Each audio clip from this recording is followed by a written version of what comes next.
Oh Lord, pull up in that '04, pedal to the metal, says she wanna hit the flow more. I'm going to let you in on a little secret here. I mean, why? I mean, Dusty Baker, why after 2,093 victories? Why after taking 5 teams to division titles and the playoffs?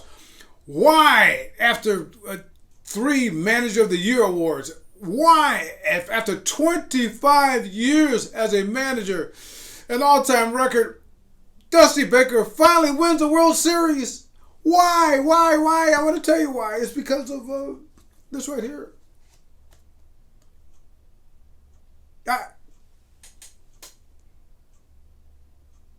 We'll talk about that. Anyway, subscribe to Atlanta Sports Unlimited for the greatest coverage of Atlanta sports teams right here on his YouTube channel. All the sports. And hey, also, we're sponsored by Prize Picks. This is great fantasy game. You can win big time on this thing.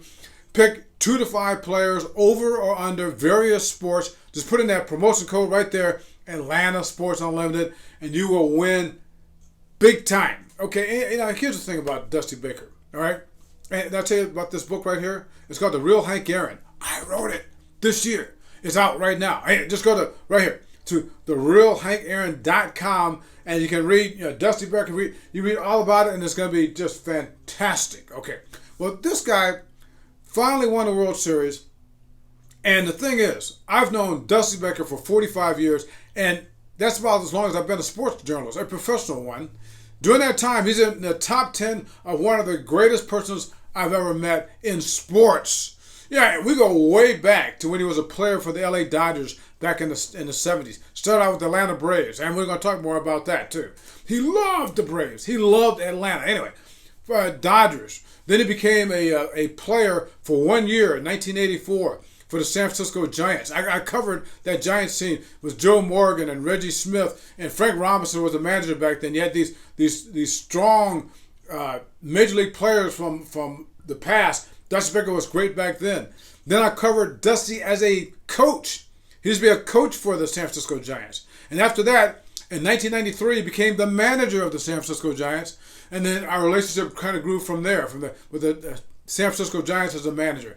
He goes from there. He becomes the manager of the Chicago Cubs. Then he becomes the manager of the Cincinnati Reds, the hometown team for me way back when.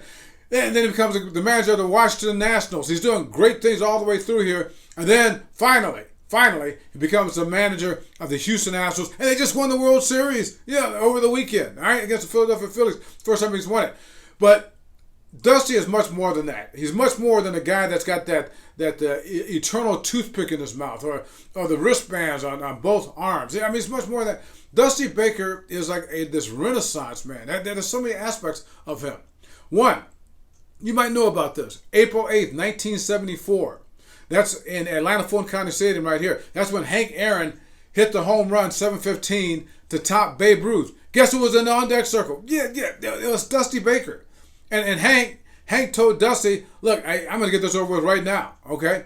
Dusty was there. This is the same Dusty Baker who Glenn Burke, yeah, that's right, it was Glenn Burke. Glenn Burke was a teammate of his for the LA Dodgers, and he invented this thing called the high five. They were the first people to do the high five. Dusty Baker was there for that. Dusty Baker, what else about Dusty Baker? Oh, Dusty Baker, he was in the Marines. Can you imagine that? This guy, this Major League ball player, before he comes to Major League Baseball, was in the Marines. He ends up signing with the Braves in 1967, and the reason he signed with the Braves in 67, his first professional contract after getting drafted, was because his mother liked this guy named Hank Aaron, not as a player, but as a person. And Hank Aaron promised Dusty's mother, it's in the book, that he said, look, I will take care of him like he's my own son. So Dusty became Hank's adopted son. Hank urged him to go to church, ordered him to go to church, ordered him to eat right, ordered him to hang with the right crowd, all that sort of stuff. I mean, Dusty even smoked a joint with Jimi Hendrix. He did all these things. But yeah, the biggest thing he's done so far, 2 things. Number 1, it just happened. He won a World Series. The first manager to go that long, 25 years before winning a World Series. And the other thing he did was He wrote the foreword to my book, which made this all happen. This book came out earlier this year. Not a coincidence that all of a sudden he wins his first world championship. That's my story, and I'm sticking to it. This is my falsetto, wicked potion with the slow pour. This is my addiction, make me wanna go for more. Pale